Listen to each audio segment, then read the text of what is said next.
우리 하나님 말씀 같이 보시겠습니다. 오늘 말씀 누가복음 8장 4절에서 15절 말씀입니다. 우리가 지난주 이제 동일한 본문이었기 때문에 지난 이제 설교 바탕에서 말씀을 전개해 나가겠습니다. 제가 이제 2부 예배 때는 시간이 없어서 이제 마지막 맺은말을 이제 1부 예배 때 한 얘기를 못 했는데 뭐였냐면은, 자, 여러분 다 옥토바시고 싶죠? 아마 소그룹 때 나누다 보면은 내가 길가밭인지 내 마음의 상태가 돌짝밭인지 가시떨기 나무밭인지 아마 다 구분하게 되고 나중에 내리는 결론이 나는 옥토밭이 아닌 것 같다 라는 아마 결론을 내게 될 것입니다. 그렇다면은 내가 그럼 옥토밭이 되기 위해서는 무엇을 해야 될까 라고 여러분이 한 주간 고민하십시오 라고 마지막에 하고 싶었는데 그걸 못했어요. 그러나 여러분들 일주일간 그 고민을 안 해왔다도 평생 고민이죠, 그게. 느낌을. 우리가 딱 보면은 목사님, 일주일이 문제가 아니라 내 평생 신앙생활을 하면서 계속 그 고민입니다. 나는 왜 옥토밭이 아닌 거 할까? 그렇지 않으세요? 그런 고민들을 의외로 많이 해요. 자, 그러면은 여러분들이 이제 신앙생활 하시면서 계속해서 어떻게 하면 옥토밭이 될까? 너무 그게 이제 사모해가지고 옥토밭을 만들려고 나름대로, 각자 나름대로 아마 노력해왔을 겁니다. 근데 그 결과가 어떻습니까? 옥토밭이 됐어요, 안 됐어요? 안 돼요.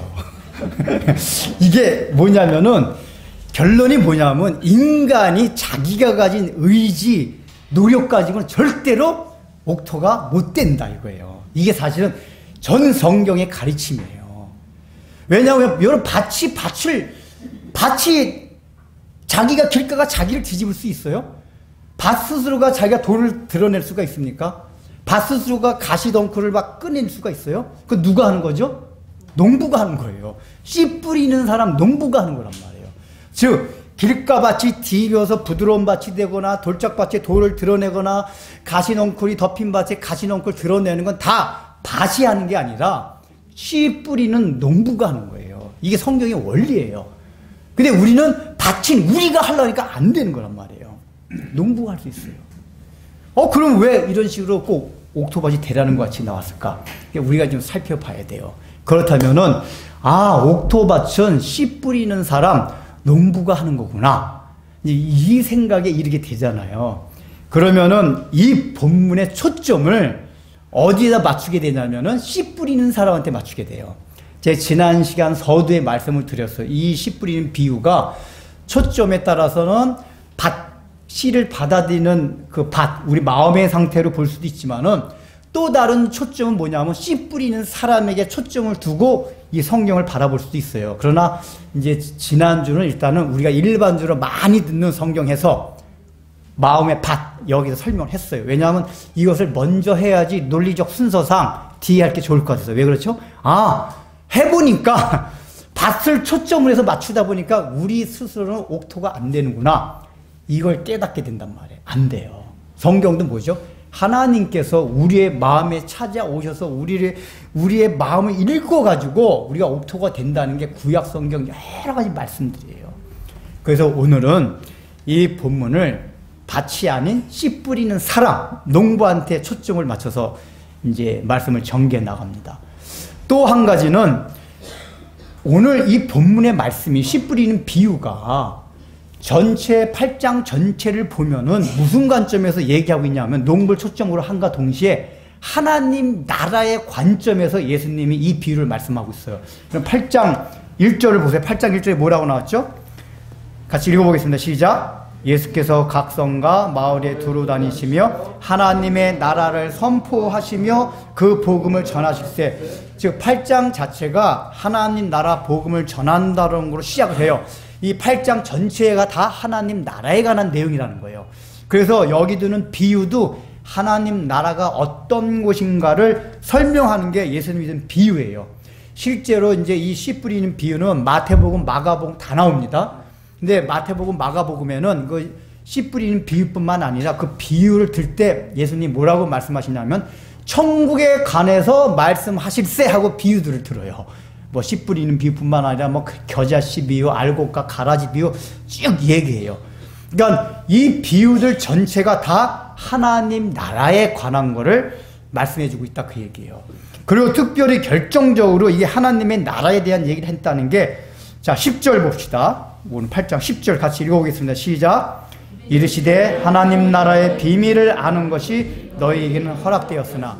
자, 이게 뭐죠? 제자들이 비유를 듣고, 아, 예수님 비유가 너무 어려워요. 그 비유가 뜻이 무엇인지 설명 좀 해주세요. 하고 나니까 예수님의 첫 마디가 이거예요.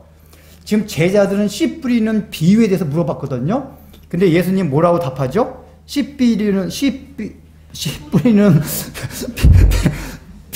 비유의 해석이 너에게 허락되었으나 이렇게 말씀하시지 않고 하나님 나라의 비밀이 이렇게 얘기해요. 그러니까 이 씨 뿌리는 비유가 뭐다? 하나님 나라의 비밀에 관한 것이다, 그 얘기예요. 예수님이 직접적으로 씨 뿌리는 비유는 하나님 나라에 대한 걸 얘기한 것이다. 이걸 제가 얘기해 주는 이유가 있어요. 이 관점이 어느 관점에서 얘기한 줄 알아야 이 해석과 적용이 올바로 된다, 그 얘기예요. 그래서 오늘 두 가지, 초점이 두 가지입니다. 하나는 씨 뿌리는 농부, 또 하나는 하나님의 나라는 관점에서 오늘 이 성경 본문을 바라본다, 그 얘기입니다. 자, 그러면 첫째로 이게 농부의 씨 뿌린 사람 입장에서 보면은 이 메시지가 어떤 메시지가 받아들일 것 같아요? 생각해 보세요. 농부와 씨앗이 얼마나 귀한 때입니까? 옛날엔 특히. 그러면 농부가 뻔히 길가 돌짝밭 하면 열매가 안 맺을 걸 알아요. 그러면 막 뿌려요. 그 낭비거든요. 낭비가 됨에도 불구하고 계속해서 농부는 씨앗을 뿌립니다. 이 얘기는 뭐죠? 여기서 예수님이 설명했잖아요. 씨 뿌린 사람은 복음을 하나님 말씀이라고 했어요. 그러니까 1차적으로는 이 농부는 하나님이요, 예수님이에요. 이 복음을 전해준 사람. 근데 하나님이 우리에게 씨를 뿌릴 때, 복음을 이 인류에게 전해줄 때, 안 될 줄 알면서 가능성이 전혀 없는 사람도 있어요. 야, 이 사람들은 이 사람한테 복음을 전하면, 이 사람을 택하면 도무지 복음이 들어가지 않고 열매가 전혀 맺어질 것 같지 않은 사람. 길가 완전 이건 완전 그냥 이거 완전 막 강팍해. 그리고 조금 덜 강팍해도 열매가 안 맺을 사람. 그러면 아예 가능성을 바라보고 옥토에다 집중하는 게 우리 보통 인간의 생각의 상식이에요. 근데 하나님은 어떻게 하셨죠? 이 농부는 열매가 맺지 않은 걸 알면서도 계속해서 길가에 뿌리고 돌짝밭에 뿌리고 다 뿌렸어요. 이건 뭐냐? 복음에 있어서의 보편성. 하나님은 누구도 가리지 않고 어느 누구나 복음 듣기를 원한다. 근데 그 복음을 전할 사람은 가능성이 있는 사람만 해당되는 게 아니라 가능성이 전혀 없는 모든 사람들에게도 이 복음이 전해지길 원하는 게 하나님 마음이다, 그 얘기예요. 실제 복음을 그렇게 전해왔어요. 초대교회 때부터 막 그렇게 전했어요. 그러니까 예수님도 마찬가지예요. 예수님이 이 땅에 오셔서 딱 복음을, 하나님의 나라의 말씀을 전하려다 보니까 벌써부터 예수님 스스로도 막 막히는 게 막 예수님이 느껴져요. 이 백성들이 어쩜 이렇게 완악한가? 요한복음은 그렇게 얘기하고 있잖아요. 빛이 왔음에 어둠이 빛을 받아들이지 못한다고. 그러니까 예수님이 빛이 와서 하는데 이 백성들이, 바리새인들이 도무지 예수님을 받아들일 생각을 하네요. 마음도 완악해요. 그래서 예수님이 아유 안 되겠다 탁 떠나가셨습니까? 아니에요. 그럼에도 불구하고 계속해서 그들에게 복음을 전합니다. 바로 하나님의, 예수님의 이런 마음, 가능성이 전혀 없는 사람이 계속해서 끊임없이 인내하면서 복음을 전하는 하나님의 마음이 바로 오늘 이 농부에다 씨 뿌리는 사람에게 초점을 둘 때 우리에게 준 첫 번째 메시지예요. 이게 굉장히 중요합니다. 이게 왜 우리한테 왜 중요하냐? 하나님이 그런 의지를 가지고 복음의 씨앗을 뿌리기 때문에 내가 아직까지 돌짝밭이에요. 길가밭이에요. 가시 너무 떨기 밭이에요. 그럼에도 불구하고 실망할 필요가 없다, 그 얘기예요. 우리가 어떻게 생각하면 내가 가시밭 같고 돌짝밭 같고 길가밭 같으면 실망할 수가 있어요. 아, 나는 안 된다. 근데 이게 예수님 씨 뿌린 사람 자체가 이미 그 가능성을 열어두고 알고 시작한 거예요. 이 마음은 뭐냐? 언젠간 내가 다 옥토를 만들겠다, 그 얘기예요. 이 농부의 의지는. 내가 길가에 뿌리고 하지만은 실제로 유대인 농사법 가운데 중에 뭐가 있냐면은 우리는 밭을 다 일구고서 씨를 뿌리는 경우가 많은데 이 친구들은 씨를 뿌리고 나서 막 땅을 개간한대요. 씨를 뿌렸는데 여기 씨가 안 들어가 그때 막 개간하고 그런대요. 우리 농사법은 약간 다른 게 있어요. 그러니까 유대 농사법이 예수님께 그 진리를 설명하기 쉬웠던 거예요. 뿌려요. 이제 도무지 씨가 안 들어가요. 그러니까 밭은 스스로 개간하지 못하니까 농부가 직접 땅을 파가지고 개간해서 흙을 부드럽게 만들어요. 그래서 씨가 들어가도록 만든다 그 얘기예요. 이게 우리를 향한 하나님의 마음이에요. 그러니까 그렇게 하나님께서 우리에게 차별을 두지 아니하고 가능성이 전혀 없음에도 말고 오셨기 때문에 어떤 의지를 가지고 옥토로 만들겠다는 의지를 가지고 우리에게 다가오셨기 때문에 비록 우리가 지금 현재 상태가 길가고 뭐 돌짝밭이고 하여튼 그렇다 치더라도 실망하거나 좌절할 필요가 없다 그 얘기예요. 왜요? 예수님의 강력한 의지가 있기 때문에. 이걸 우리가 생각해야 돼요. 이 여러분 얼마나 중요한지 아세요? 제가 지난 시간에 이 밭을 존재론적으로, 그러니까 말이 우리가 근본적으로 나는 길가고 돌짝 이게 아니라 시시때때로 변한다 그랬잖아요. 우리의 삶의 정황에서 어떤 때 길가 같기도 하고, 길가 같기도 하고, 어떤 때 돌짝밭 같기도 하고, 어떤 때는 가시떨기 밭 같기도 하고, 어떤 때 옥토 같기도 하고 막 그렇다 그랬잖아요. 그러니까 사실은 오늘 이제 나올 건데 사실 우리는 존재적으로는 옥토예요 다. 좀 이따 말씀드릴 거예요. 옥토인데 근데 이게 살다 보니까 설교를 듣다 보니까 부부싸움하고 설교 들으면 설교 들어옵니까? 안 들어와요. 오다가 그 부부싸움도 막 차에서 딱 하고 딱 들어오면 그날 설교 아무것도 안 들려요. 길가밭이 돼요. 그러니까 우리는 시시때 또 그런 상황 만나면서 실망할 수가 있어요. 왜 그렇게 우리가 상황에 따라서 제가 그걸로 적용을 했냐면은 우리의 마음이 그렇게 되다 보면은 언젠가는 옥토가 될 수 있다 그 얘기예요. 그러니까 예수님이 실제 존재적으로도 우리 마음에 나는 아직 교회 왔는데 아직까지 한 번도 내가 은혜를 받은 적이 없어. 근데 일단 교회를 왔다는 자체는 어떤 하나님의 보이지 않는 어떤 힘이 있었던 거예요. 언젠가는 그 길가밭 같은 사람의 마음을 열게 해서 개간을 해서 옥토로 만들겠다. 그 의지를 우리가 읽어내야 된다 그 얘기예요. 그래서 내가 모르지만 끝까지 참고 인내하면서 기다려보자.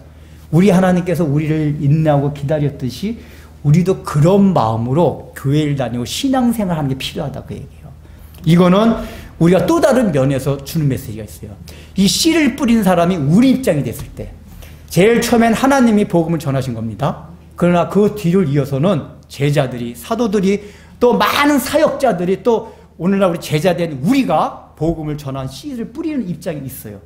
그럼 씨를 뿌릴 때 우리는 늘 어떻게 되냐면 가능성을 바라보고 복음 전할 수가 있잖아요. 전혀 가능성이 없어 보여. 저 새끼는 안 돼. 너 지옥 가라. 이제 이러기가 쉬워요. 근데 예수님의 이 씨 뿌리는 사람의 이 입장을 생각하면 아무리 가능성이 없어 보이는 사람이 할지라도 계속 끊임없이 복음을 전하는 거예요. 낭비 같아요. 시간적 낭비, 재정적 낭비, 정신적 낭비, 다 낭비 같은데 그럼에도 불구하고 끊임없이 복음을 전하는 거예요. 남편에게, 아내에게, 친구에게, 부모에게, 자식에게 끊임없이 복음을 전해요. 전혀 안 들어가는데도. 왜요? 예수님이 그랬으니까. 그리고 여기서 두 번째 뭐냐? 우리는 복음을 전하면은 늘 빨리빨리 결과가 나오길 바래요. 그러나 여기서 예수님은 기다렸어요. 이런 면을 생각하고 결과가 금방 나오지 않는다 해도 기다리면서 복음을 전해야 된다. 그러면 우리가 지치거나 힘들잖아요. 우리도 복음을 전할 때 뭔가 하나님의 말씀대로 뭔가 저기 하려고 할 때 그 결과와 열매가 바로 나타나지 않는다고 해도 실망할 필요가 없어요. 왜냐? 예수님도 그랬기 때문에. 그걸 우리가 살면서 기억해야 돼요. 그리고 조금 더 확장이 되면은 복음 전부뿐만 아니라 내 자신 스스로가 막 형편없이 느껴질 때가 많이 있어요, 우리가. 성격 면에서, 영적인 생활 면에서. 또 한번 죄 지어봐요. 저도 토요일 날 부부싸움하면서 절대 설교 못 하거든요. 그래서 제가 절대 부부싸움 잘하지도 거의 않지만은 토요일 날 웬만하면 옛날에 하면 그런 적 토요일 날 싸우려고 그러다가 참았어요. 설교 못 할 것 같아서. 그럴 때 월요일 날 다 잊어버렸어요. 화낼 거를. 역시 좋네. 하여간, 실제 그래요, 제가. 저 토요일 날 화내면 설교 못 해요. 안 돼요. 설교 준비부터 안 돼요. 그래서 조심하는데, 그러니까 이제 우리가 그러다 보면은 언젠가 뭐 제가 토요일 날 그건 와이프한테 화내는 게 부모님한테 성질내고 막 그런 적이 있었거든요. 뭐 부모님 싸우는 거 말리다가 나도 성질나가지고 그냥 막 싸움 말리다가 나 성질나고 막 폭발하다가 내 마음이 엉클어지니까 그 다음에 내가 그때 김장로한테 전화해가지고 나 도저히 설교 못하겠다. 근데 방송사 안 계실 때 했는데 이게 설교를 못하는 게 아니라 그날 주일날 찬송도 안 되더라고요. 제가 찬송을 얼마나 심차게 합니까? 찬송도 안 나와요. 근데 이게 그러면 안 된다는 얘기예요. 비록 내가 그날 아침에 그 성질을 냈어도 사실은 설교도, 왜냐, 설교는 내 힘으로 하는 게 내가 잘나서 하는 게 아니거든요. 해야 되고, 찬양도 내가 잘났고 하나님 말씀 살았기 때문에 하는 게 아니에요. 하나님의 은혜에 의지해서 하는 거란 말이에요. 찬양도 그래서 하는 거거든요. 근데 역시 나도 내 자신을 바라보면서 내 자신이 실망한 거예요. 너가 찬송을 부르냐, 이 자식아. 근데 이 10분인 자에 비해서 그 농부의 태도를 보면 내가 아직 길가라도 돌밭이라도 가시라도 거기서 절망하거나 좌절하지 않게 된단 말이에요. 내 자신을 보고 나 성격 정말 개떡같아. 내가 이렇게 예술 믿는데 왜 이렇게 성격이 이 모양이냐. 정말 미치겠다. 그럼에도 불구하고 그것 때문에 여러분 자포자기하거나 실망하잖아요. 어떻게 되는지 아세요? 제가 지난주 얘기했죠. 악순환, 선순환. 우리가 나는 정말 아무것도 아니라는 게 자꾸만 느껴지면 그것 때문에 회개하고 좋아진 줄 아시죠? 안 그래요.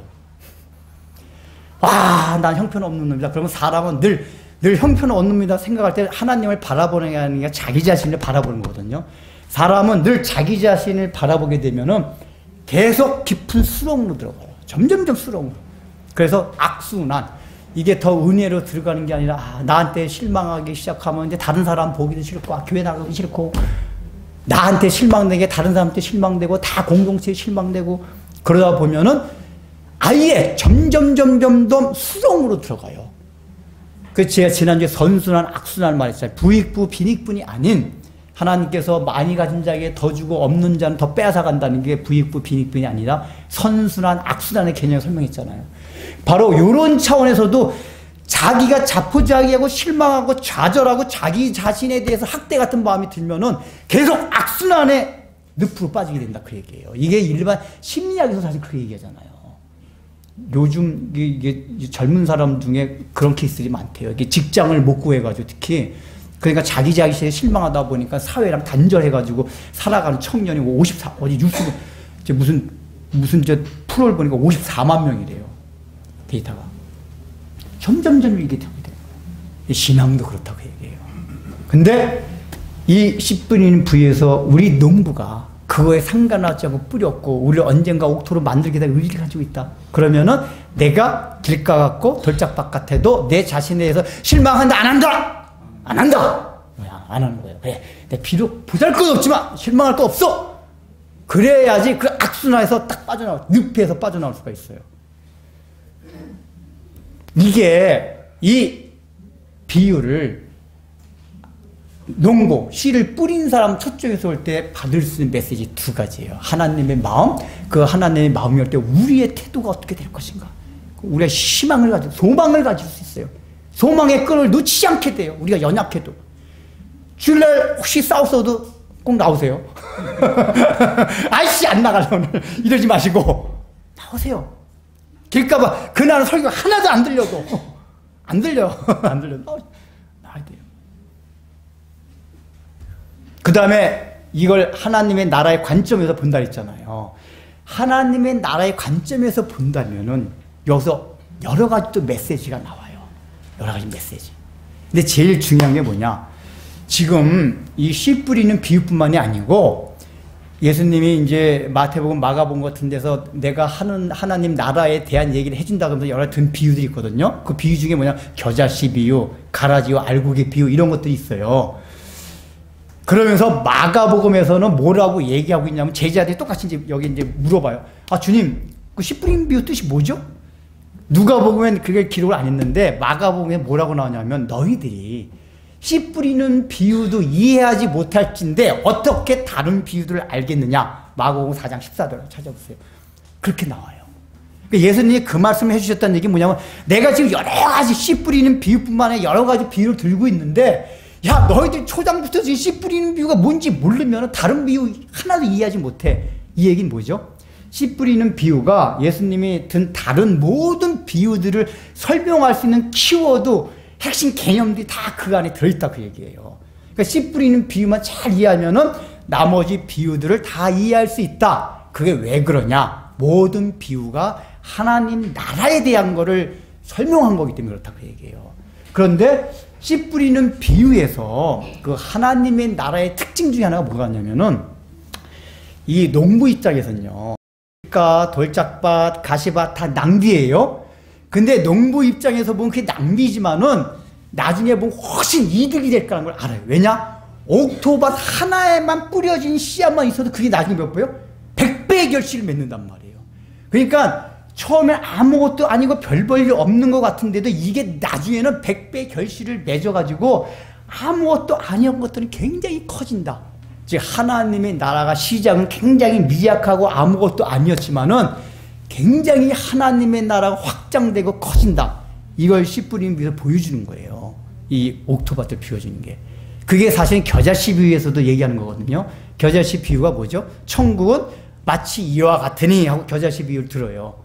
겨자씨라는 건 저도 한 번도 못 봤어요. 근데 좁쌀보다 작대요. 무지하게 작, 눈에 막 되게 작대요. 이 겨자씨가 커져서 엄청난 나무를 이룬단 말이에요. 그게 천국의 특징을 설명하는 게 뭐냐? 하나님의 나라의 시작은 눈에게 보일 듯이 말 듯이 보이지도 않게 미약하게 힘도 없게 이렇게 시작된다 그 얘기예요. 그런데 이 하나님의 나라가 나중엔 사람들이 감당할 수 없을 정도로 커진다 그 얘기예요. 그런데 우리는 하나님의 나라를 어떻게 알죠? 처음부터 크게 오는 나라. 그러니까 이 당시에 유대인들도 하나님의 나라를 그렇게 이해했어요. 예수님이 오실 때 저분이 하나님 나라의 주인이고 왕이시니까 이 땅에 하나님의 나라가 세워지면 어떻게 된다? 로마 제국을 단속에 다 쳐부수고 유대인이 다스리는 유대 예수님이 왕으로 돼가지고 신정국가 이뤄가지고 하는 엄청난 거대한 나라.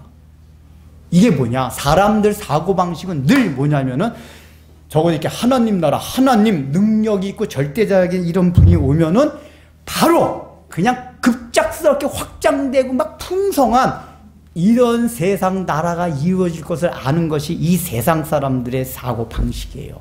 근데 하나님의 나라는 그렇지 않다는 얘기예요. 처음에는 이 하나님 나라야? 아, 이게 진짜 능력 있는 거 맞아? 보이지도 않잖아. 여러분, 기독교 시작이 그렇게 됐어요. 여러분, 로마 제국이 얼마나 강대한 국가입니까? 오늘날의 미국과는 게임도 안 되는 그 로마 제국의 황제에 비해서 예수님 그 나사렛 자기 초등학교도 못 나온 그 시골뜨기, 거기서도 하나님 나라 시작이 됐어요. 그 누가 하나님의 나라인 줄 알았어요. 그리고 그 따라다니는 것도 거지 같은 것들 그래 따라다니고 이게 무슨 하나님의 나라 같아요. 어디 쪼무레기들 그냥 무슨 그 골목대 그런 거 같지. 그게 무슨 하나님 나라 같아요. 그러니 로마 제국 그 화려한 백마 탄 그 로마 황제 이런 거 볼 때 이건 아주 미미하고 아무것도 아닌 보잘것없는 것이 하나님의 나라의 시작이었어요.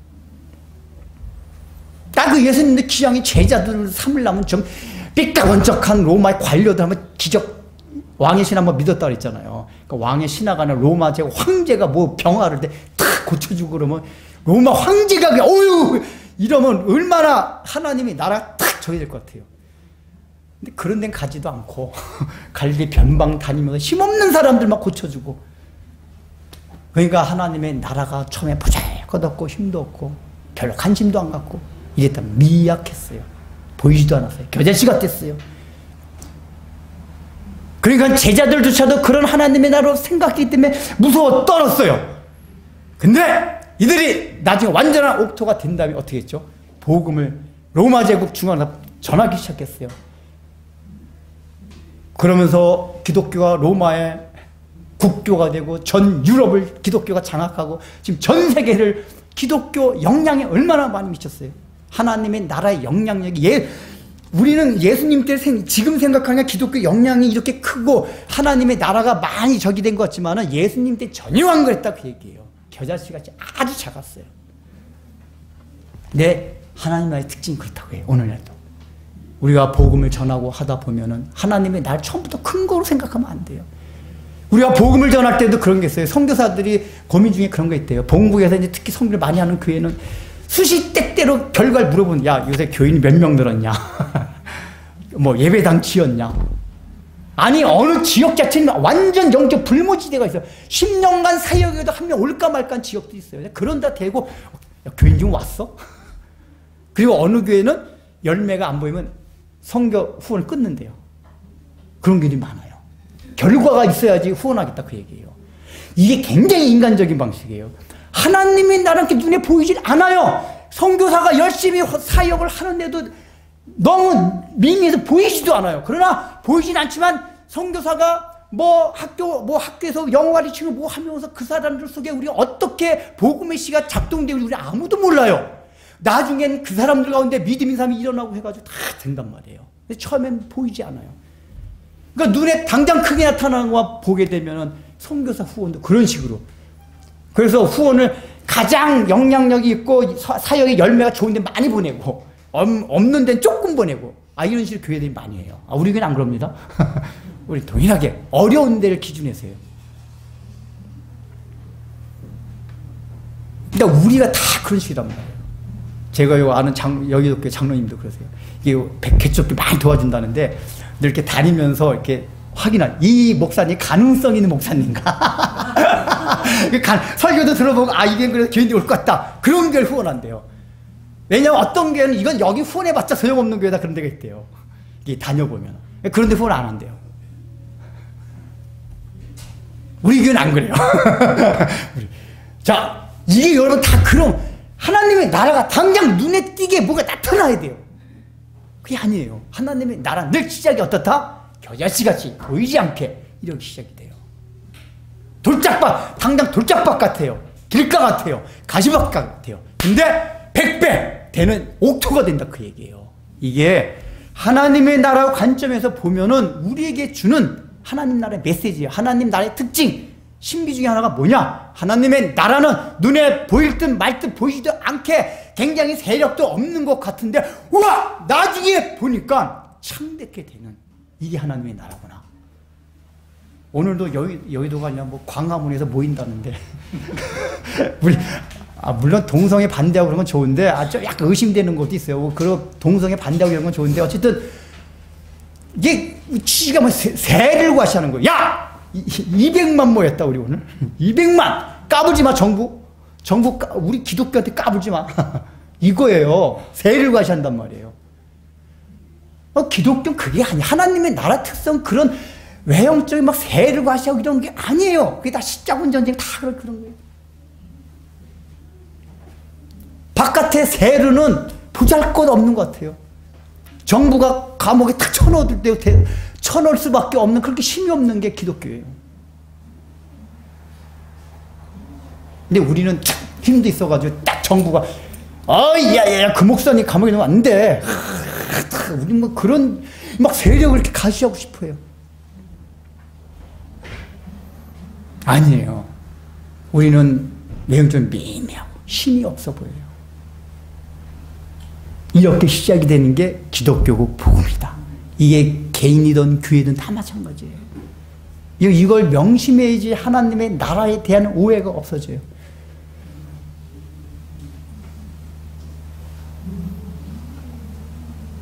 그리고 하나님의 나라는 누구든지 들어올 수 있는 것이다. 이건 아까와 상통하는 거예요. 누구든지 아무리 돌짝받고 길가바 같은 사람도 올 수 있는 것이 하나님의 나라다. 이걸 보여줍니다. 그러니까 여러분 우리가 관점에서 바라볼 때 가질 수 있는 그 메시지, 우리 실망하지 않는다. 하나님이 나에게 그렇게 다가오셨고 그런 의지를 갖고 계시다. 내가 나 때문에 실망할 거 없다. 그 또 하나는 하나님의 나라는 미약하고 소소하고 너무 조그맣다 당장은. 그러나 그것부터 시작되는 것이 하나님의 나라다. 우리가 보잘것없지만 이걸 기억하셔야 돼요. 그러면서 하나님의 나라에 대한 더 깊은 내용이 여기 들어있어요. 자, 오늘 본문 보면은 8절 봅시다. 8절 끝에 뭐라고 나와있죠? 들을 귀 있는 자는 들을지어다. 예수님 말씀하세요. 그러니까 이거는 이제 설교를 하시고서 설교 끝에 그것도 뭐라고 해서 말씀을 하시고 그 다음에 뭐라고 표현되어 있습니까? 외치시되 말씀하시되라고 안 하고 외치시되. 이건 그러니까 예수님의 마음이 씨 뿌린 비유를 딱 설교를 했어요. 근데 이 사람들이 이걸 알아듣길, 받아들이길 원하는 마음에서 야! 외쳤다고 해요. 이 얘기는 뭐죠?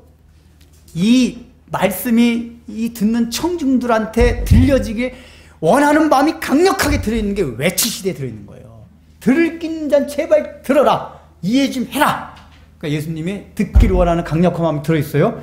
근데 10절도 읽어봅시다. 자, 제자들이 물어봐요. 주님 이 뜻이 뭐예요? 그러니까 자, 너희에게는 10절 시작. 이르시되 하나님 나라의 비밀을 아는 것이 너희에게는 허락되었으나 다른 사람에겐 비유로 하나니 이는 그들로 보아도 보지 못하고 들어도 깨닫지 못하게 하려 함이라. 아니 방금 설교 끝나고 뭐라고 했었죠? 야 제발 좀 들어봐. 들어봐 좀. 그거는 좀 막 이해하기를 원하고 복음 받아들이기 원하는 그 마음이잖아. 근데 뭐라고 말씀하시죠? 야 내가 예수님이 어렵게 비유로 하셨어요? 그거는 뭐라고요? 보아도 보지 못하고 들어도 깨닫지 못하게. 야 내가 쉽게 말하면 이거예요. 내가 왜 비유를 말한 줄 아니? 그들로 믿지 못하게 하려고 일부러 비유 말한 거야. 알아듣지 못하게 하려고. 무슨 아니에요? 이 성경 그거 궁금하지 않았어요? 이런 거. 그냥 대강 넘어가. 궁금해 하셔야지 하나님의 비밀이 깨달아지는 거예요. 이거를 보면. 아니 분명히 모순이잖아요. 여기는 이렇게 듣기를 간절히 원하고 여기 와서는 일부러 그 사람들 깨닫지 못하게 하려고 일부러 비유를 들었어. 근데 이걸 해결하기 위해서 여러분 우리가 쓰인 단어를 하나 봐야 됩니다. 지금 예수님께서 하나님 나라의 비밀을 아는 것이 너에게 허락되었으라 그랬는데 비밀 하면 이제 우리는 뭐라고 생각하냐면 시크릿 이런 걸 생각해요. 근데 이 비밀로 쓰인 헬라어 단어가 뭐냐면 미스테리온. 이거 딱 발음 들어보니까 영어에 연상되는 단어가 없으세요? 미스테리온? 미스테리요. 미스테리예요. 그러니까 우리는 이 비밀 하면은 시크릿 영어 시크릿 생각하는데 예수님께서 쓴 단어는 시크릿 그 비밀이 아니라 미스테리온 영어로 하면 미스테리. 미스테리가 우리말로 번역을 하면 뭐죠? 신비. 그러니까 이 번역도 이렇게 해놨나 몰라요. 번역 처음부터 할 때 하나님 나라의 신비를 이렇게 번역을 해놨으면 좋아요. 원래 원어상에 맞게 번역되는 건데 비밀 해놔가지고 두 번씩 더 설명을 해야 되잖아. 설교 시간에서 늘어지잖아요. 괜히 이것 때문에. 신비로 돼 있으면 좋을 거예요. 신비예요. 그러니까 번역을 다시 하면 하나님 나라의 신비를, 하나님 나라의 미스테리를 너희 아는 것이 너희에게 허락되었으나. 자, 그럼 여러분 시크릿과 미스테리, 즉 비밀과 신비의 차이점이 뭔가요? 비밀이라는 거는 뚜껑이 닫혀져 있어요. 그때까지는 비밀이에요. 근데 뚜껑이 딱 열려져서 오픈이 되면 그때부터는 비밀이에요? 비밀이 아니에요? 비밀이 아니에요. 안 시크릿이에요. 근데 미스테리, 신비는 뭐죠? 뚜껑을 닫혀서 어차피 몰라요. 이때는 시크릿도 돼요. 근데 뚜껑을 딱 열었어요. 그 정보가 딱 공개됐어요. 게시가 됐어요. 나타났어요. 근데도 몰라요. 이걸 미스테리라고 그래요. 미스테리라고 그렇잖아. 아니 현상 이런 건 딱 가려진 게 아니에요. 그 현상이 딱 봐요. 근데 그 현상을 보고도 이해하지 못할 때 참 미스테리네. 제 미스테리야. 제 미스테리 할 때는 저 사람의 어떤 행동을 하는 거 다 알아요. 저 사람이 무슨 행동을 하고 있는지 모르는 게 아니야. 행동은 다 아는데 이 사람이 하는 행동에 대해서 이해할 수 없을 때 제 미스테리야. 그걸 신비라고 해요. 그러니까 신비는 뭐냐면 정보가 공개되고 비밀로 간직한 게 아니라 여기 하나님 나라의 신비하면 하나님 나라 이미 비밀로 너희들 알면 안 돼 이게 아니에요. 알려주려고 다 깠어요. 뚜껑을 탁 열었어요. 자, 봐! 이거야, 이거 하나님 나라가. 근데 딱 보고 나서 안 보여요. 보아도 보지 못하고 들어도 들리지 않는 거. 이게 신비란 말이에요. 이해되세요? 분명히 뚜껑을 열었어요. 내용. 근데 안 보여요. 들려줘요. 하나님 나라. 근데 안 들려요. 왜요? 이해가 안 되는 거예요. 이해가 안 되는 거예요. 그래서 하나님의 나라는 비밀이 아니라 신비가 된 거예요. 비밀이 아닌 건 뭐냐. 이미 하나님께서 얼마나 구약 때부터 하나님 나라가 어떤 것인지 계속 알려왔어요. 예수님이 오셔서 이걸 더 크게 알려줬어요. 비밀이 아니라, 야, 봐봐, 뚜껑 다 열어주고. 그러니까 이거 생각하면 하나님의 비밀을 너희에게 안 알려주게 한 게 아니에요. 다 알려주려고 뚜껑 탁 열어놨어요. 봐봐, 이게 하나님의 나라야. 근데 제자들은 그걸 딱 보는 순간, 아이고, 알겠어요. 이해가 돼요. 보여요. 들려요. 근데 어떤 사람들한테 딱 하나님 나라를 딱 보여준데도 안 보여요. 안 들려요. 이해가 안 돼요. 계속해서 미스테리예요. 신비예요. 그러니까 이 얘기는 뭐냐. 이게 이사야에서도 이사야 말씀을 인용하거든요. 보지 못하고 들어도 듣지 못하고. 이사야 때도 하나님께서 이사야 선지자를 통해서 그렇게 하나님 나라에 대한 걸 전해주셨는데 그 당시 사람들이 보지 못하고 들어도 듣지 못하는, 즉 하나님 나라가 비밀이라기보다는 신비이기 때문에 아무리 설명을 해도 이해가 안 되는 거예요. 안 받아들이는 거예요. 이해가 안 되니까. 없네. 이 상태를 다른 말로 표현한 게 그러니까 그렇게 깨닫지 못하는 상태로 마음이 있으면은 무슨 수를 써도 하나님 나라 보이지 않는다. 이 표현을 이렇게 한 거란 말이에요. 이해되세요? 이게 예수님이 모순적으로 이렇게 야 믿으라고 해놓고 싹 가려놓는 게 아니라 마음을 그렇게 간절해서 보여줬는데 그걸 보고 듣는 사람들이 이해가 안 돼서 계속해서 미스테리로 있는 거예요. 저게 뭐야? 저게 하나님 나라라고? 뭐지? 좀 이제 지금 바로 설명을 드리겠지만 이 마음의 상태, 하나님의 나라가 뭐지 하고 있는 사람의 마음 상태 가지고는 절대로 계속해서 어떻게 해서 아무리 하나님이 거기에 강력하게 작용을 해도 이 사람들은 그 하나님의 나라 비밀을 깨달을 수 없게 된다, 그 얘기예요. 이해되시죠? 이게 우리가 생각하는 하나님의 이런 거 딱 뭐야, 하나님 참 고약하시네. 이게 아니에요. 하나님 고약해서 그런 게 아니라 우리의 마음이 그걸 이해할 수 없어요. 그 얘기는 뭐냐? 여기서 하나님의 나라의 신비라고 했잖아요. 인간이 생각하는 하나님의 나라와 예수님이 공개해 주는 하나님의 나라가 너무 다른 거예요. 사람은 하나님의 나라 딱 보여준다고 해서 기다리고 있다 딱 봤을 때 자기가 기대했던 하나님의 나라가 딱 나와야 되는데 이게 왜 이래 이거? 그때부터 미스테리가 되는 거예요. 야 구약 시대부터 하나님께서 하나님의 나라를 막 세워주시고 한다고 계속 해왔어. 그러니까 비밀이었어요. 메시아가 오신다. 뚜껑이 탁 열려서 메시아가 왔어요. 그러니까 그때 많은 사람들이 이제 하나님의 나라가 이루어지겠구나 하는 자기들의 기존 생각과 가치들이 있었어요. 예수님 뚜껑이 열린 거예요. 이제 예수님 오셨으니까 그 비밀이 딱 없어질 줄 알았는데 더 헷갈려요. 미스테리예요. 예수님 오셨는데 왜 이러지?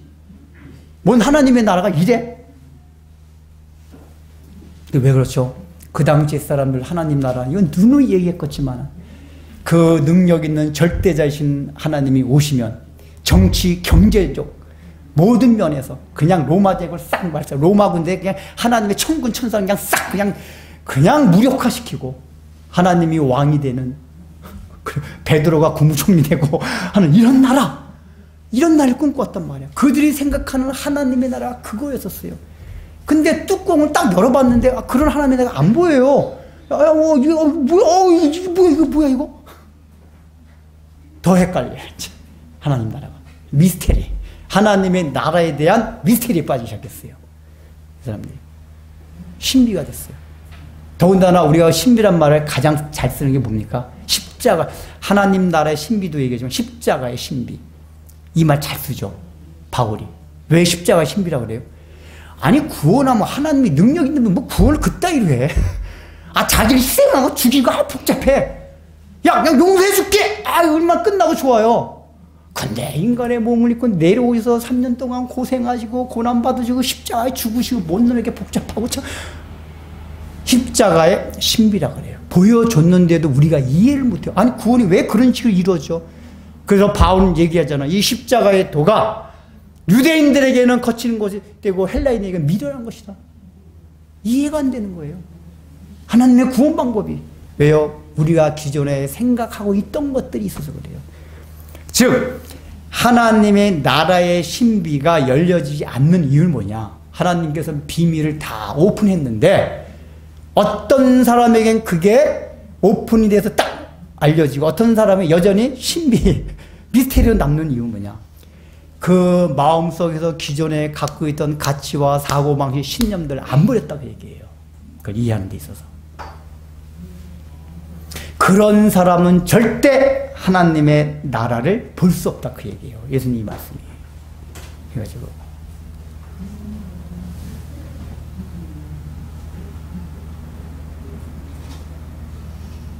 즉 하나님의 나라의 이 비밀, 신비를 깨닫기 위해서는 우리가 기존에 생각했던 모든 신념과 가치, 사고방식을 다 내려놔야 돼요. 네, 여러분 이게 사실은 옥토밭의 열매와 연결이 돼요. 자, 우리는 이제 밭으로 넘어갑시다. 이제 옥토밭이 된다 그랬잖아요. 근데 사실은 옥토밭에 열매가 맺는다는데 그 열매가 무엇인지에 대해 설명을 잘 안 해줘요. 대강 목사님이 얘기하는 게 뭐죠? 전도의 열매를 맺자. 좋은 건 다 갖다 붙여요. 전도의 열매 맺자. 사랑의 열매를 맺자. 기도의 열매를 맺자. 봉사의 열매를 맺자. 좋다고 하는 거 다 같아가지고 열매라 생각해요. 그러면 뭐가 이제 문제가 되냐면은 몇 배의 열매를 맺는다 그랬죠? 이 옥토에서는 100배의 열매를 맺는다 그랬어요. 근데 제가 지난 시간에 말씀드린 100배는 뭐라고 했죠? 완전수예요. 단순하게 숫자가 많다는 걸 말하는 완전수, 완전한 열매. 이건 누구만이 맺을 수 있는 거예요? 인간이 아니라 하나님만이 맺을 수 있는 열매가 100배의 열매예요. 100배. 근데 여러분, 인간이 그래 열매 맺어 조금 다른 사람도 이렇게 사랑해요. 조금 더 이렇게 섬겨요. 두세 배까지는 가능해요. 이 농사에서 두세 배 가능해지. 100배는 아무도 못해요. 100배는 뭐죠? 원수까지도 사랑하는 거. 이건 인간이 아무도 할 수 없는 거예요. 섬김도 희생도 어느 정도 희생, 봉사 정도는 가능한데 자기를 완전히 예수님같이 죽이면서까지 다른 사람을 섬기고 봉사해요? 이런 거 인간은 절대 못해요. 하나님만이 하실 수 있는 거예요. 그러면 이 열매가 뭡니까? 그러니까 이 열매는 단순하게 사랑, 봉사, 뭐 전도 어쩌고저쩌고 뭐 우리가 흔히 생각하는 좋은 것들, 물론 그게 나중에 정상적으로 나타나긴 하는데 그 열매의 근원이 그게 아니에요. 요한복음에 보면은 씨 뿌린 자의 비유와 비슷한 내용이 납니다. 일명 포도나무 비유 다 아시죠? 포도나무 비유가 뭐죠? 너희가 나에게 붙어만 있으면 열매를 맺는다 그 얘기예요. 가지가 스스로 열매를 맺으려고 하는 게 아니라 포도나무가 포도 열리는 방식이 뭐죠? 가지가 나무 본체에 붙어있기만 하면 돼요. 그러면 무조건 열매가 열려요. 이게 뭘 말하는, 거기서 열매가 뭐죠? 거기서 말하는 원리가 뭐냐? 내가 예수님께 붙어 있기만 하면 예수님이 가지신 모든 게 내 거가 된다 그 얘기예요. 이 원리가. 이 복음의 나라, 하나님의 나라 원리 중에 가장 중요한 게 뭐냐면은 하나님 거 내 거. 그러면 그게 육신적으로 뭐 이렇게 뭐 물질적으로도 하나님 거 내 거 하니까 내가 마음 편하게 근심 걱정 안 하다 이 측면도 있지만은 우리의 품성적인 면도 그렇단 말이에요. 우리가 먼저 생각해야 될 게 뭐냐면은 내가 예수를 믿고 예수님을 구주로 받아들였으면 예수님께 접붙임이 된 거예요. 예수님의 가치가 된 거예요. 그럼 뭘 믿어야 되냐? 예수님 거 내 거다. 예수님의 품성도 내 거라고 생각을 해야 돼요. 아직 나의 모습은 아직까지 그런 모습이 아니에요. 그런데 그럼에도 불구하고 나는 아직까지 형편없는데 예수님 거 내 거. 예수님은 다른 사람을 희생하셨지. 그 예수님 건 내 거. 이걸 믿음으로 받아들여야 돼요, 여러분. 근데 우리가 믿음으로 안 받아. 예수님은 믿는다고 해놓고 그걸 안 받아들여요. 그게 하나님이 가지신 무한한 모든 거, 풍성함, 그거 내 거. 받아들여야 돼요. 이 받아들이는 태도가 열매란 말이에요. 은혜. 그러니까 나는 하나님의 은혜가 아니면 절대로 살아갈 수 없다는 고백과 마음의 자세. 이게 열매예요. 왜냐? 그게 있어야만 하나님이 가진 게 다 내게 되는 거예요. 그때 100배가 된단 말이에요. 뭐든지. 안 그러고 내가 지역적으로 한 가지씩 해서 뭐 열매를 맺겠다, 사랑의 열매를 맺겠다, 봉사의 열매를 맺겠다, 어쩌고저쩌고 해봤자 두세 배로 끝나요. 보통은 두세 배도 안 돼요. 마이너스에다 마이너스. 마이너스예요. 근데 100배는 뭐냐? 하나님 걸 내 거로 믿음으로 받아들여 고백할 때 하나님이 가지신 그거 다 맺게 된다 그 얘기예요. 이거는 뭐죠? 하나님, 저는 주의 은혜가 아니면, 주님이 아니면, 주의 능력이 없으면 살아갈 수 없는 존재입니다. 이걸 지식적으로 뿐만 아니라 정말 마음 깊은 곳으로부터 고백하는 거예요. 하나님, 저를 불쌍히 여겨 주셔서 주의 은혜를, 주의 긍휼을 저에게 주옵소서. 저 그러지 않으면 못 살아갑니다. 이게 자기 자신에게 할 수 있는 것이 아무것도 없는 것을 알고, 하나님의 은혜가 있어야만 내가 살아갈 수 있는 존재라는 걸 알고 십자가 앞에서 그 고백을 하는 거, 이게 뭐다? 열매란 말이에요. 우리는 굉장히 엉뚱하게 열매. 그러다 보면은 사랑도 기도도 전도도 봉사도 다른 여러 가지 거기 곁달려진 열매들이 다 맺게 되는 거예요. 여러분, 우리가 뭐 사랑의 열매, 봉사의 열매 다 맺는데도 제가 눈에 강조했던 거 있죠. 열매 맺지 못하는 게 뭐가 있죠? 그 상처받는 거. 이게 제가 그러니까 신앙생활을 느꼈을 때 아무리 신앙 좋은 것 같은 사람인데 이거에 대해서는, 아니 그 자존심 상하고 상처받고 이런 거 제가 말했잖아요. 이게 사실은 십자가 은혜 실제 깊이 못 들어서 그런 거예요. 원리적으로 십자가 은혜 깊이 들어가면 뭐냐면 내가 가진 거 다 아무것도 아니다, 그걸 깨닫는 게 십자가 은혜를 받아들이는 거예요. 그때부터는 내가 가진 게 못났든지 잘났든지 아무 상관이 없어. 왜냐? 나는 주님 거기 때문에 주님 것으로 자족하는 거란 말이에요. 그래서 상처를 안 받게 돼. 그때부터는 원리적으로 그렇게 돼 있어요. 근데 우리는 다 자존심 상하고 상처받고 막 이런단 말이에요. 말에 상처받고 뭐야 막 이건 막 신앙이 좋고 엄청 깨끗한 것 같고, 아무리 그런 목사님도 다 그래요. 그게 왜냐? 100배 열매 못 맺는 거예요. 근데 완전하게 하나님의 은혜에 탁해서 주여, 저는 주의 은혜가 아니면 살아갈 수 없는 자입니다. 그럼 제 자신이 아무것도 아니란 걸, 내 자신이 아무것도 아니라는 게 실제로 인정이 돼야 상처를 안 받는, 내가 눈이 말하잖아. 그게 상처 받는다는 얘기는 인정하기 싫은 거라니까. 너 아이 바보! 속이야. 나 바보가 아닌데 할 때 상처받는 거. 맞아, 바보야. 이러면 상처를 안 받아요. 나는 갖추고 싶은 걸 못 갖췄을 때 다른 사람의 걸 딱 직시하면 확 이거 된단 말이에요. 근데 맞아, 나 바보야. 나 가난뱅이야. 맞아, 나 병신이야. 맞아, 나 그래. 나 머리 돌대가리야. 이 돌대가리야. 맞아, 돌대가리. 어떻게 알았어? 야, 너 어떻게 알았냐? 근데 실제 난 돌대가리인데 돌대가리가 싫어. 그거 받아들이지 않는 거예요. 내가 받아들이기 싫어요. 그럼 누가 돌대가리야? 야, 이 새끼야. 내가 돌대가리라고. 이렇게 된단 말이에요. 근데 이게 내가 돌대가리라는 걸 인정하고 고백하는 행위가 십자가 앞에서 하나님, 내가 아무것도 아닌 자입니다. 거기 돌대가리 포함되어 있어요. 아무것도 아닙니다. 그렇습니다. 내가 아무것도 아니란 고백은 인간적인 기준에서 잘났고 못났고 해서 하는 게 아니에요. 다른 사람보다 머리가 좋고 다른 사람보다 성격이 좀 좋고 이거 가지고 판단 기준이 아니에요. 하나님을 딱 피해서 팔 때 우리 인간이, 내 자신이 얼마나 미약하고 보잘것도 없는 존재에 대한 걸 깊이 깨닫게 되는 거예요. 하나님, 저 이런 사람이다.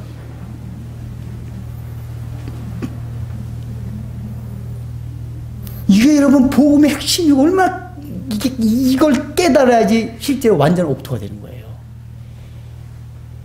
제가 감사한 건 오늘 못 나왔는데, 어느 자매가 각각 긴 장문에 카톡을 보냈는데, 와, 그제 처음에 우리 교회 진리백교 알게 돼서 너무 감사해요. 막 이런 거 막 보내요.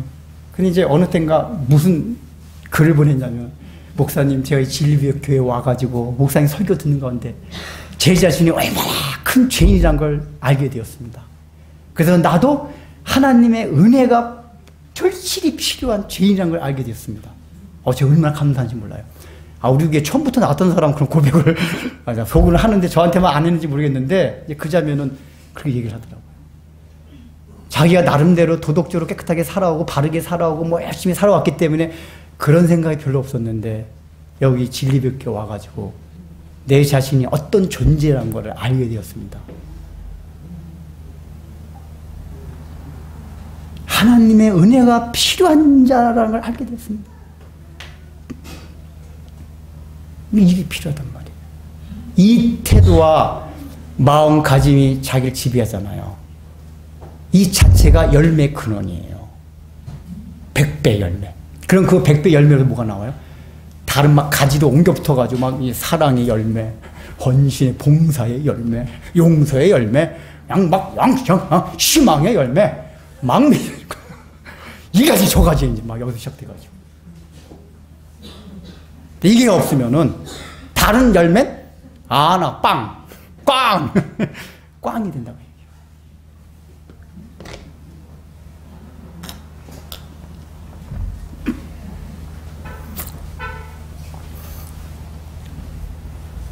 이 하나님 나라가 이루어지는 과정이 이 열매를 맺는 건데 그 열매가 뭐냐? 하나님의 나라가 어떻게 이루어지냐? 바로 하나님이 예수님이 가지신 100개의 열매를 다 내 것으로 받아들이는 은혜를 사모하는 겸손한 마음의 태도. 이게 겸손이에요. 하나님. 주님 은혜 아니면 살아갈 수가 없습니다. 자, 근데 중요한 건 또 이겁니다. 이렇게 보면, 목사님 말씀 들으니까 다 옥토가 아닌 것 같은데요. 이런 얘기가 나와요. 여러분, 옥토예요? 옥토 아니에요? 옥토 아닌 것 같은데요? 그런 생각 들죠?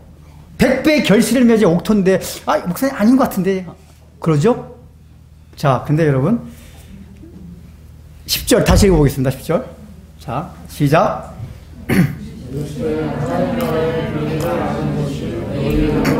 야, 여기까지. 자, 하나님 나라의 신비를 아는 것이 너희는 누구죠, 지금? 제자들에겐 허락되었으나. 자, 이 얘기를 들으면은 지금 이게 제자들은 옥토 같아요, 옥토가 아닌 것 같아요? 예수님 이 말씀만 들어보면 옥토 같잖아요. 그렇죠? 그럼 하나님 나라의 비밀을 아는 게 너희에겐 허락되었어. 이제 지금 저 다른 청중들은 다 아냐? 그러니까 이 얘기는 제자들은 옥토라고 예수님 인정하는 거란 말이에요. 자, 그런데 이 당시에 제자들이 실제적으로 옥토였냐 옥토가 아니었냐? 아니었어요. 옥토가 전혀 아니었어요. 그러니까 예수님이 왔을 때 이 지구상 아무도 옥토가 없었어요. 그리고 그나마 예수님을 따라다닌다고 하는 제자들조차도 옥토가 다 아니었어요. 왜 알 수 있죠? 여러분 봐요. 이게 하나님의 나라 신비를 아는 게 옥토잖아요. 근데 여러분, 제자들이 하나님의 나라 신비를 알았어요? 여전히 제자들은 하나님의 나라를 그렇게 알았어요. 예수님이 십자가에 못 박혀 돌아의 하루 전에도 제자들이 싸우는 과정 나오잖아요. 이 친구들 진짜, 예수님 제자들 인간적으로도 어떻게 저런 인간들이 제자가 됐나, 이게. 아니, 예수님 지금 분위기가 심각해 보이잖아요. 뭔가 분위기가 딱 보면 예수님 예루살렘 죽으러 간다. 근데 그 뒤에서 뭐 하고 있죠, 지금? 예수님이 예루살렘 가시는데 이제 아마 이제 한번 일으켜가지고 왕이 되실려나 보다. 그러면 내가 국무총리하고 베드로 형이 좌의정대. 임마! 내가 나이가 많아. 내가 국무총리 이 자식이. 그래서 지금 야고, 베드로, 요한에서 싸우고 있어요. 수제자라고 하는 이 친구들이. 그러잖아요. 근데 지금 하나님 나라에 대한 거 전혀 감지도 못하고 있어요. 예수님 십자가 주러 간다고 그렇게 얘기했는데. 베드로 봐요. 예수님 십자가에 대한 거 살짝 얘기해 주니까 뭐라 그래요? 주여! 그럴 수 없나이다. 이게 원문상에는 그럴 수 없나이다가 아니라 호통치듯이 얘기가 나와요. 아마 베드로가 예수님은 나이가 많았을 거예요. 말은 줄였는데, 무슨. 베드로가 예수님, 주님, 말은, 이런 식으로 말하는 거야. 실제 그 원문상의 뜻이 그래요. 어른이 아이들한테 호통치듯이, 십자가 죽다니.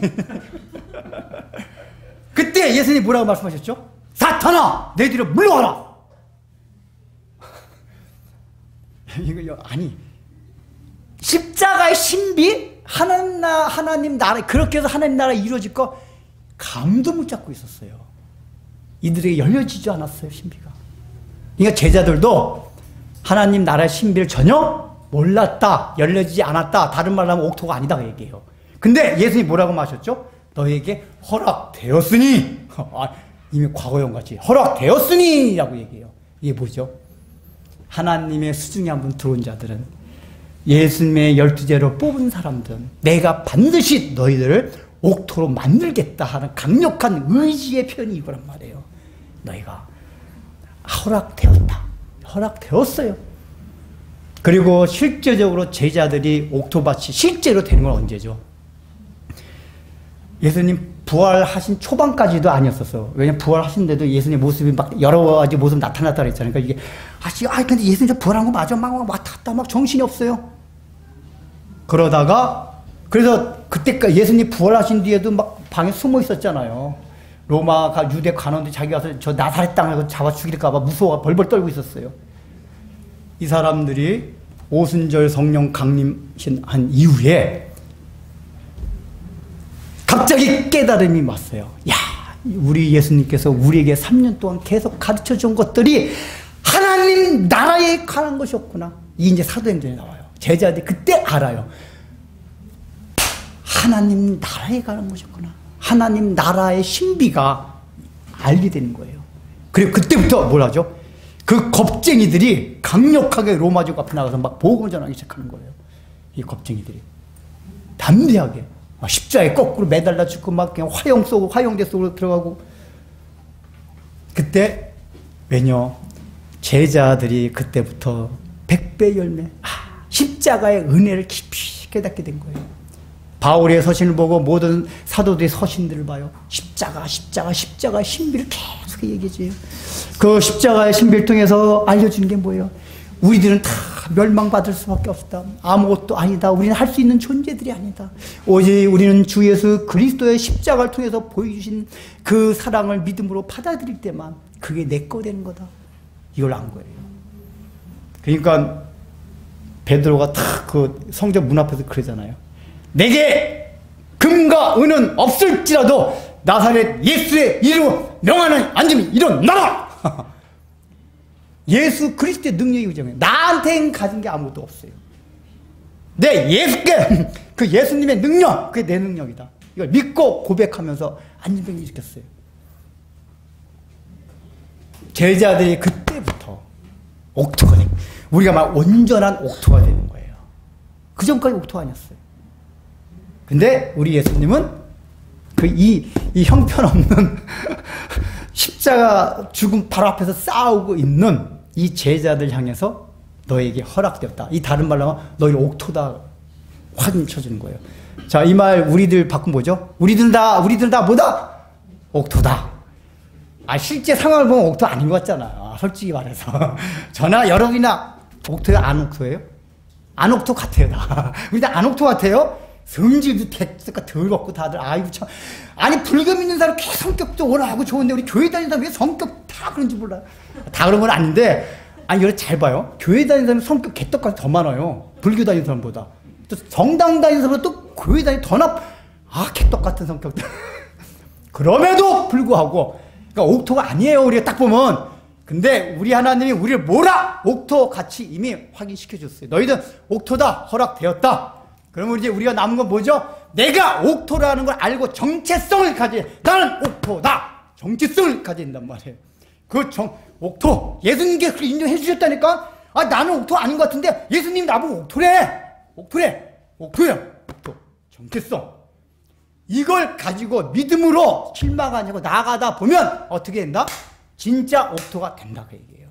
믿습니까? 여러분들 이와 같은 은혜가 충만하시길 주의 이름으로 축원합니다. 우리 모두 하나님 앞에 심판 면할 길 없는 죄인에 불과한 아무짝에 쓸모없는 그래서 하나님의 진노받기를 받을 수 없는 존재들임을 하나님이 긍휼히 여기사 구원과 하나님의 사랑으로 하나님의 자녀 삼아 주셨음을 믿습니다. 그 믿음 위에서 저희가 하나님 앞에 헌금하오니 이 헌금 위에 하나님의 은총을 더하여 주시고 하나님의 나라에 하나님의 뜻에 맞는 곳에 하나님 사용하여 주시옵소서. 예수님의 이름으로 기도드립니다. 아멘. 이제는 우리 주 예수 그리스도의 은혜와 하나님의 사랑과 성령의 말씀으로 깨닫게 해 주심이 이제는 우리 모두 하나님께서 인정하시고 우리 예수님께서 인정하여 주신 옥토라고 하는 사실을 잊지 않고 기억하며 그 어떤 상황, 그 어떤 현실, 그 어떤 감정 안에서도 내 자신을 바라보지 않고 하나님의 사랑, 예수 그리스도의 십자가, 우리를 인정하여 주신 옥토만을 바라보며 우리의 남은 시간의 생애를 살아나갈 것을 다시 다짐하고 머리 숙인 진리의 빛교회 성도님들의 신앙과 삶 위에 이제로부터 영원토록 함께 있을지어다.